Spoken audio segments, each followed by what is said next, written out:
आजच डाउनलोड करा आणि तुमच्या आवडत्या मालिकांचा आनंद लुटा। काय ग एवढ्या रात्री? सॉरी, एवढ्या रात्री काय बोलवलं? ते दांब्या येतात ना, झोप उडवायलाच बोलवलंय. म्हणजे? अरे मला गाडीचा आवाज ऐकू आला, मग मी बाहेर आले तर शिवा गेटमधून बाहेर जाताना दिसली मला. काय? ती नक्की शिवाच होती ना? ओरे बाबा, एक मिनिट, ती तर त्या बाईकवर बसत नाही, मग गेली कशी? आता ते महत्वाचे का? ती बाईक गेली खड्ड्यात, ती इतक्या रात्री कुठे गेली हे महत्वाचे. आता ती कुठे का जाईन, आपल्याला काय करायचंय त्याच्याशी? डोक्यावर पडतेस का? तू माझ्यापेक्षा जास्त तू ओळखतोस ना त्या शिवाला. ती कधी काय करेल याचा काही भरोसा आहे का? तिच्या हाती जर ते रॉकीच्या मरणाचे पुरावे लागले ना, तर काय करणार आहोत मग आपण?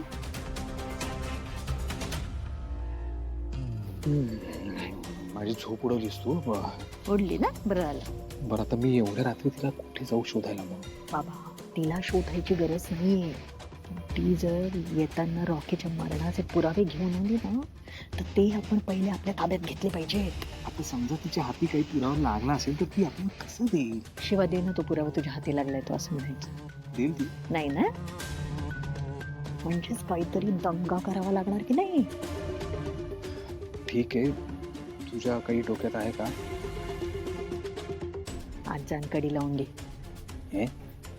हे काय मध्ये जातं कडीला? आज जा आणि कडी लावून घे. अच्छा, प्लॅनचा वेळ सांग ना तसं. मग बरं जातो.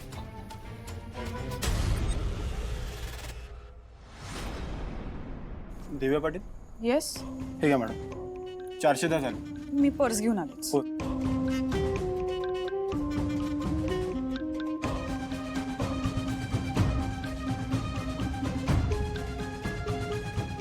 माझ्याकडे तर एवढेच पैसे उरलेत. आता हे पण त्याला दिले तर माझ्याकडे काहीच उरणार नाही.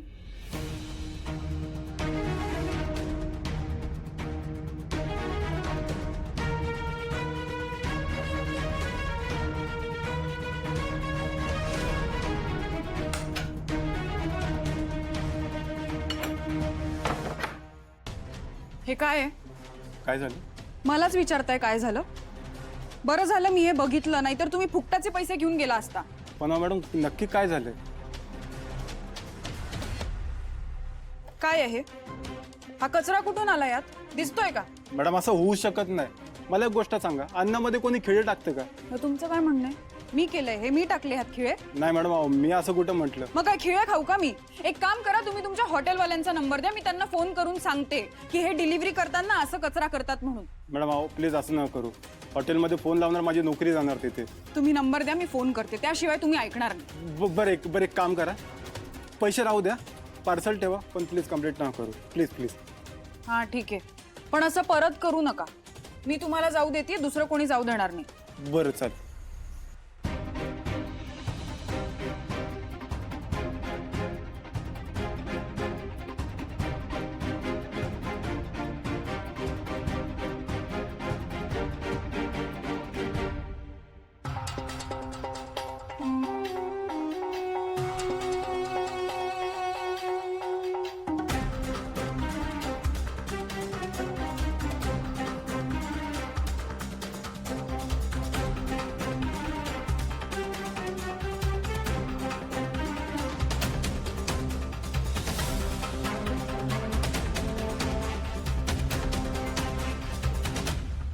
अब जीजू जास्त दुखत नाही ना? शिवा नीट बांध त्यांना पडती.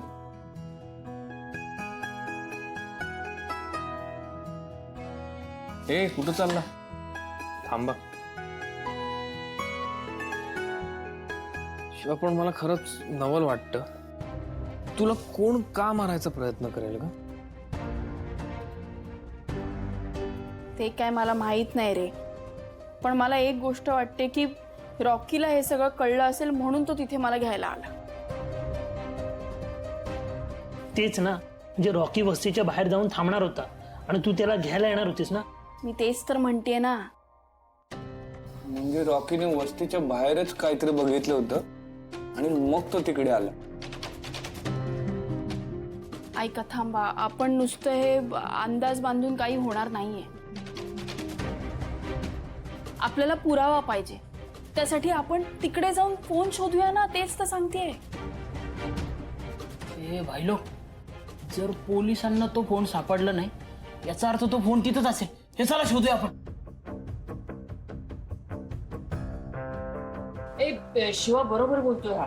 आपण पोलिसांनाच घेऊन जायचं का तिकडे शोधायला? तेच तर बोलते की पोलिसांना नाही सापडते म्हणून. आणि नको पोलिसांना, तसे त्यांचा आपल्यावर विश्वास नसतो भाई. आपण आपलं जाऊन शोधू. काय बोलतो? हा मग विचार कसला करते, चला ना जाऊया आपण. थांबा. काय वेळ बीड लागले का तुम्हाला? तुम्हाला परिस्थितीचं काही गांभीर्य नाहीये का? जे रॉकी सोबत झालंय ते तुम्हा कोणासोबतही झालेलं बघवणार नाही मला.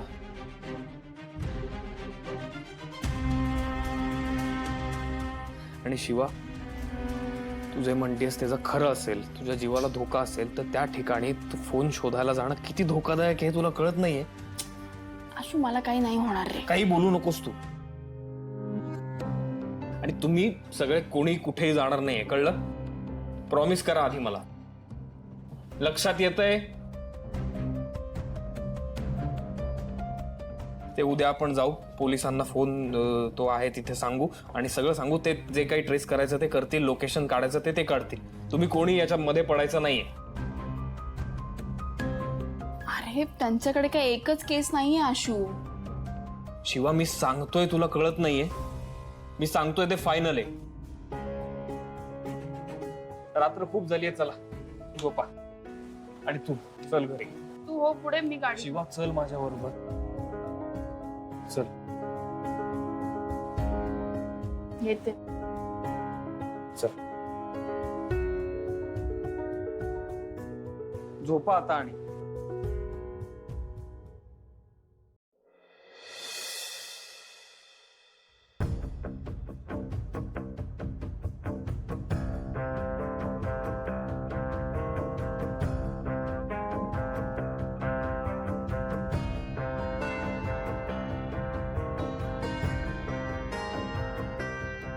सीता, काय ग, कसला विचार करतेस एवढा? ते माझं चुकलं. शिवाला बोललीस त्याचा त्रास होतोय का तुला? पण खरं सांगू का सीता, तू तिला इतकं ओरडायला नको होतंस. समजून सांगायला हवं होतंस. मान्य आहे संपदाला शिवाला पाहून धक्का बसला, पण तरीही तू तिला शांतपणे सांगायला हवं होतंस. शिवा सुद्धा या धक्क्यातून आत्ता सावरते आहे ना. त्या धक्क्यामुळे अजून ती तिच्या बाईकवर सुद्धा बसलेली नाही आहे ग. तुमचं अगदी बरोबर आहे. मला नव्हतं ओरडायचं शिवाला, पण मला तिने फक्त काही न बोलता तिच्या रूम मध्ये निघून जायला हवं होतं. पण मी तिला ओरडले आणि ते तिची काही चूक नसताना